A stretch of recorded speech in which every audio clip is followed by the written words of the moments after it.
السلام عليكم ورحمه الله وبركاته. ازيكم عاملين ايه؟ في حلقه جديده من قناتكم كوره في الميزو. ايوه انت دخلت صح، ما تقلقش، مش حلقه طبخ، دي معدات التشجيع. 2025 دلوقتي بقينا بنخش الاستاد بالميه وبالسكينه والشوكه ديت عشان ناكل بيها بعد ما نخلص. يعني اللي حصل في المغرب ان احنا دي ممنوعه، تمام، بس دي عادي يعني قشطه، خش بيها يا عم، اعمل اللي انت عايزه. بعد كده نيجي نقول افريقيا وتطور الكره في افريقيا يعني لولا ستر ربنا كان حصل نصيبه امبارح.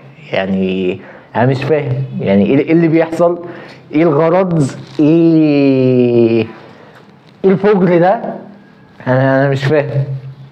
لما تبقى قاعد بتلعب ماتش انت بيتحدف عليك مثلا فوق 20,000 ازازه، او يا عم بلاش الافوره، بيتحدف عليك بتاع 5000 ازازه، حلو، بيتحدف عليك سكينه معجون. يعني ايه واحد داخل الاستاد سكينه معجون اصلا؟ ازاي؟ مين؟ ومش عاجبهم، يعني اللعيبه مش عاجبها، وان هي راحت تتعارك مع لعيبه الاهلي. انتوا ليه واخدين الموضوع اتس ايزي؟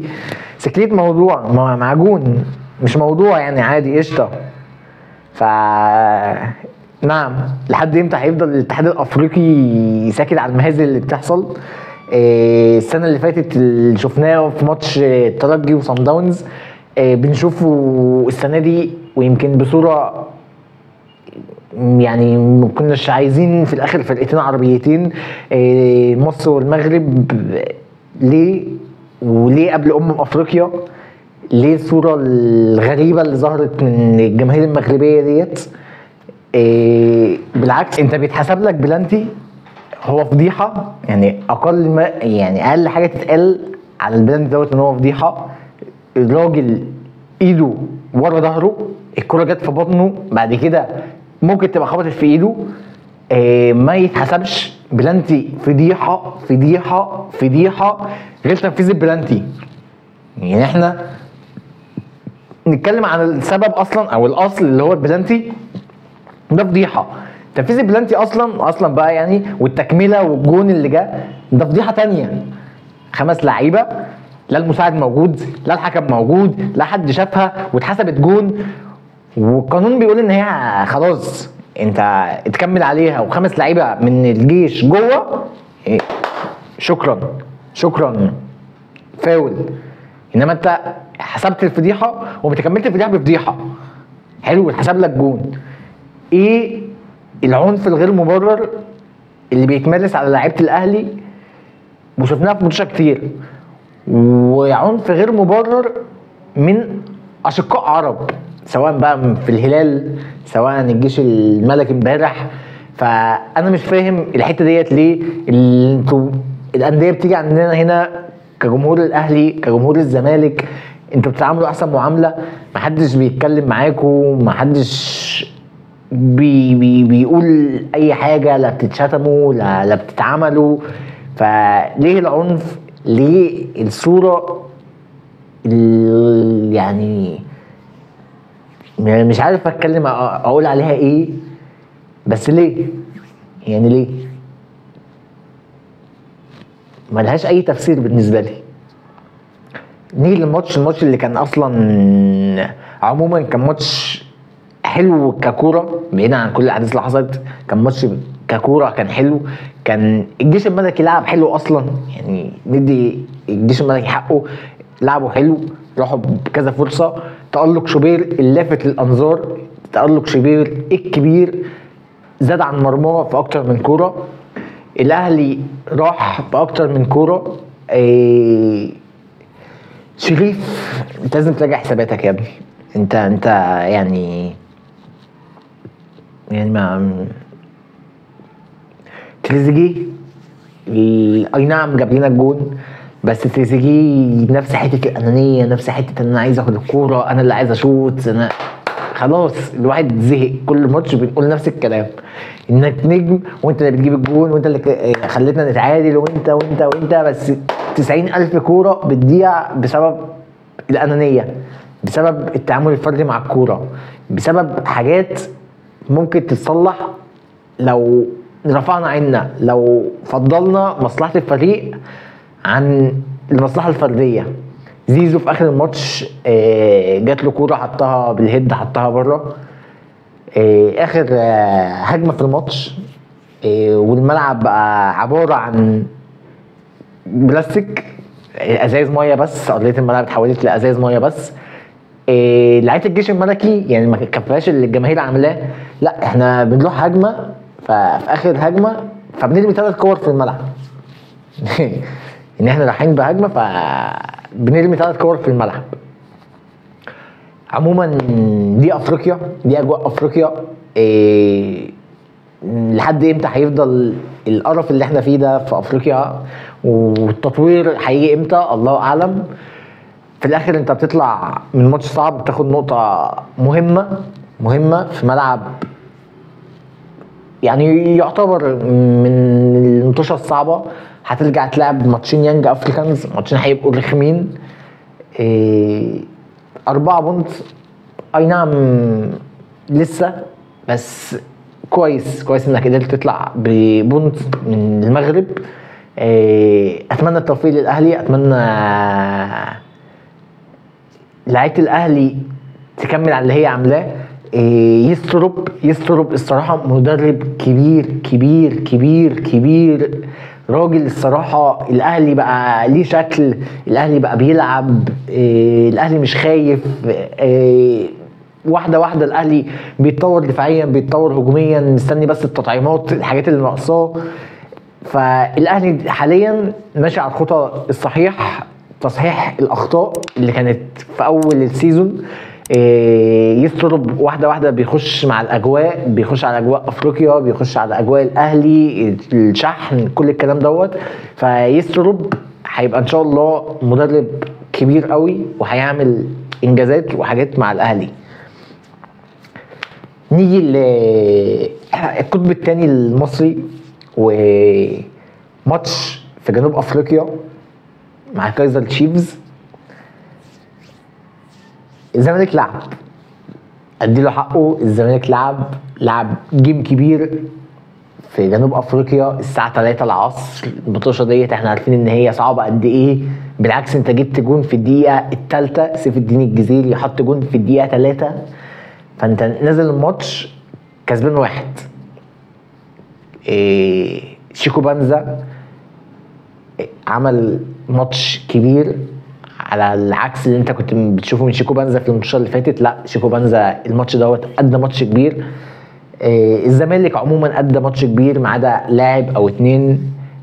خوان بزيرة اللي ضفر شعره، خوان بزيرة اللعيب اللي كنت بتشوفه ان هو جاي ينقذ الزمالك.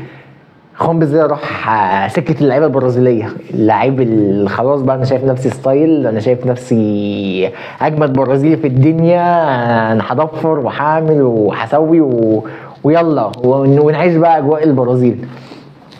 خوان بزيرة اللي كانت اخد كوره من بعد منطقه ال 18 من بتاعه الزمالك، وصل البوكس بتاع كايزر تشيفز بمهاره فرديه 5 على 2. خوان بزيرة كان لو لعب الكره ديت الناحيه الثانيه كان ناصر ماهر موجود، عريض دباخ موجود، اي حد هيلمس الكره جون،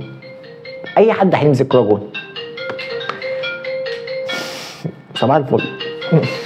A few moments later, 2000 years later, 1 eternity later. خوان بزيرة زي ما كنا بنقول الكورة 5 على 2 الناحية التانية، ناصر ماهر على دماغ اي حد هيلمس الكورة هيحطها في الجون. الماتش هيبقى 2-0 في جنوب افريقيا. شكرا. لا خوان بزيرة اخد الكورة حطها في نص الجون في ايد الحارس، صدها. بعديها باقل من 10 دقايق تقريبا، او خلاص كان 10 دقايق ربع ساعه، كايزر تشيفز جاب جون. هو انت مش عارف بقى تقول جون مضحك، جون فضيحه، جون مراهنات، قول زي ما انت عايز قول. يعني محمد صبحي اللي شال كور اصعب من دي بكتير قوي، الراجل مش عارف يمسك الكوره.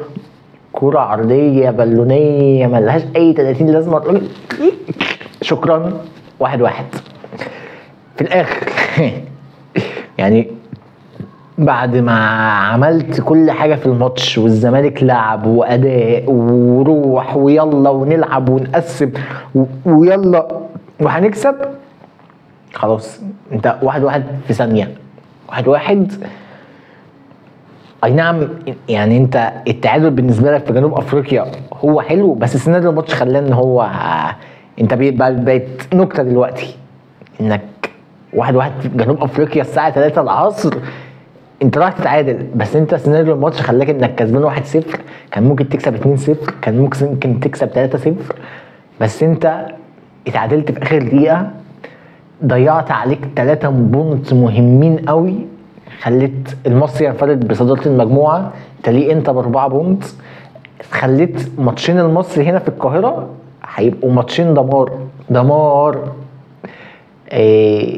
فالزمالك انت مش عارف تبديلة كمان، يعني الكابتن احمد عبد الرؤوف عمل تبديلة في اخر الماتش، انت كسبان 1-0 فعايز تبدل، فطبيعي انك كسبان 1-0 فعايز تقفل نص ملعبك، فيقوم كابتن مطلع محمد اسماعيل وينزل بنتايك.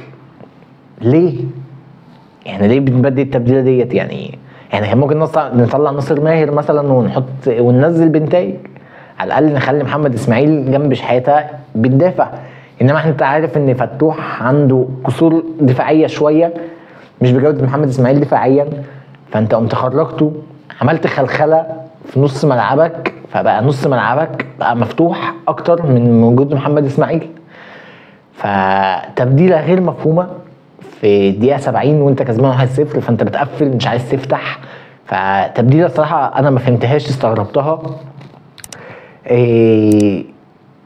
اصابه سيف الدين الجزيري ونزوع عضيه الدباغ، وعضيه الدباغ جات له كوره، يعني هي اتحسبت اوف سايد، هي كان فيها وعليها الصراحه، كان ممكن ما تبقاش اوف سايد، بس هي اتحسبت اوف سايد. بس اتحسبت او لا، الراجل بيحطها بوش رجله بكل رعونه بره الجون، وانفراد 1 على 1 انت والجون، فدوت يعكس لك لعيبه الزمالك اصلا مش مركزه، مفيش تركيز جوه الملعب، احنا جبنا الجون وخلاص بقى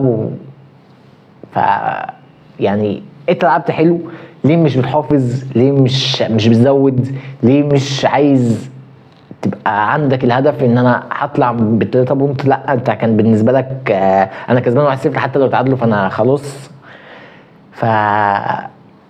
حاجات الصراحه يعني انا ما بس كذا، لو انا كنت زملكاوي كنت اكيد هبقى مغهور على الماتش ده، كنت هبقى مغهور على اللي حصل، يعني وحشه قوي يعني، ما غلطه الصراحه، ما تخشش جون انت ايه.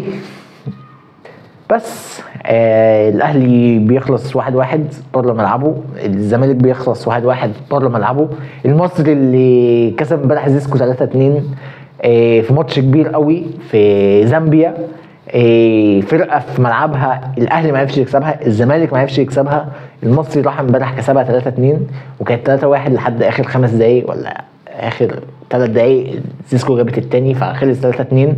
مكسب للمصري مهم جدا بالنسبه لهم، ماتشين الزمالك الجايين هيبقوا هم عنق الزجاجه، لو كسب ماتش وتعادل ماتش على الثاني في الاخر هو بنسبه 80-90% هو وصل خلاص، عمل اللي هو عايزه. فالزمالك صعبها على نفسه بدري الصراحه، بس ستظل انك فريق كبير، فريق عندك ما تقدمه. الاهلي كذلك، يعني الاهلي 4 بونت، لسه عنده ماتشين يانج افريكانز، ماتشين رخمين، بعد كده عندك شبابة القبائل في الجزائر ماتش رخم هو كمان، ف يعني تعثر مقبول نوعا ما، احنا لسه تاني ماتش، بس يعني الاهلي ماشي في خطى صحيح، الزمالك تذبذبات، الكرة المصرية هتقف، دوري ودوري ابطال افريقيا لحد ما كاس العرب يخلص افريقيا تخلص، بعد كده نبقى نرجع نشوف بقى ايه اللي هيحصل مع الاهلي، ايه اللي هيحصل مع الزمالك. وبس، لو وصلت لحد هنا وعجبتك الحلقه ما تنساش اللايك، سبسكرايب، سلام.